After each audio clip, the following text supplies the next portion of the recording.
Assalamualaikum, saya Dr. Rahayu. Banyak pasangan usia 60 tahun ke atas datang ke saya dengan kalimat yang hampir sama. Dok, kami tidak pernah bertengkar. Rumah tangga kami baik-baik saja. Tidak ada masalah besar. Tapi wajah mereka lelah.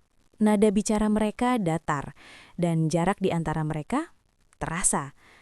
Hari ini saya ingin membahas sesuatu yang tidak terlihat, tidak ribut, tidak dramatis, tapi paling sering merusak kedekatan di usia 60 plus. Konflik kecil yang dipendam bertahun-tahun. Bagian 1. Konflik yang tidak pernah diucapkan. Konflik tidak selalu berupa teriakan, tidak selalu pertengkaran besar.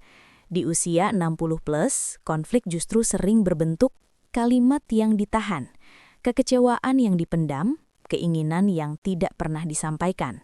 Contohnya sederhana, saya sebenarnya ingin ditemani, tapi tidak enak bilang. Saya tersinggung, tapi sudahlah capek berdebat. Saya merasa tidak dihargai, tapi biarlah. Dan setiap kali ditahan, emosi itu tidak hilang. Ia menumpuk, mengendap, lalu berubah menjadi jarak. Bagian 2. Kenapa orang usia 60 plus lebih sering memendam? Ada beberapa alasan kuat. 1. Takut capek emosional. Usia muda masih punya tenaga untuk debat. Usia matang ingin damai. Masalahnya, damai tanpa jujur sama dengan dingin. 2. Merasa sudah terlambat berubah. Banyak yang berpikir, sudah tua, mau ngapain ribut lagi? Padahal yang dibutuhkan bukan ribut, tapi kejujuran yang lembut. 3. Takut melukai pasangan. Ironisnya, niat menjaga justru menciptakan jarak. Bagian 4. Dampak konflik kecil yang dipendam. Konflik kecil yang dipendam lama-lama berubah menjadi nada bicara dingin, enggan bercerita, sentuhan berkurang, hubungan intim terasa hampa. Bukan karena tidak cinta, tapi karena emosi tidak pernah diberi ruang. Tubuh mungkin masih bersama, tapi hati mulai menarik diri. Dan ini sering tidak disadari. Bagian 5. Hubungan intim dan konflik terpendam. Ini penting. Banyak pasangan usia 60 plus berkata, kami masih berhubungan, tapi rasanya berbeda. Secara medis dan psikologis, konflik emosional yang dipendam menurunkan respons keintiman.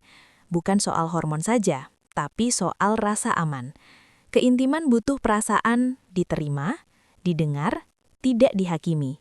Kalau hati penuh unek-unek, tubuh sulit terbuka. Bagian 6. Cara sehat mengeluarkan konflik di usia 60 plus.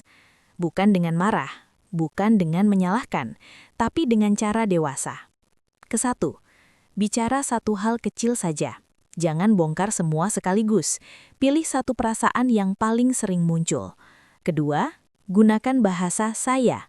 Bukan kamu selalu, tapi saya sering merasa. Ketiga, tujuan bicara bukan menang. Tujuannya dipahami. Keempat, beri waktu. Usia matang butuh jeda untuk mencerna, dan itu tidak apa-apa. Bagian 7. Pesan untuk pasangan yang terlanjur terbiasa diam. Kalau Anda sudah puluhan tahun memendam, mungkin terasa canggung untuk mulai bicara. Itu normal. Mulai dari kalimat sederhana. Aku sebenarnya ingin lebih dekat. Itu bukan kelemahan, itu keberanian. Penutup. Konflik kecil yang dibicarakan akan selesai. Konflik kecil yang dipendam akan menjauhkan. Usia 60 plus bukan akhir komunikasi. Justru saat paling matang untuk jujur tanpa drama. Saya Dr. Rahayu, terima kasih sudah mendengarkan.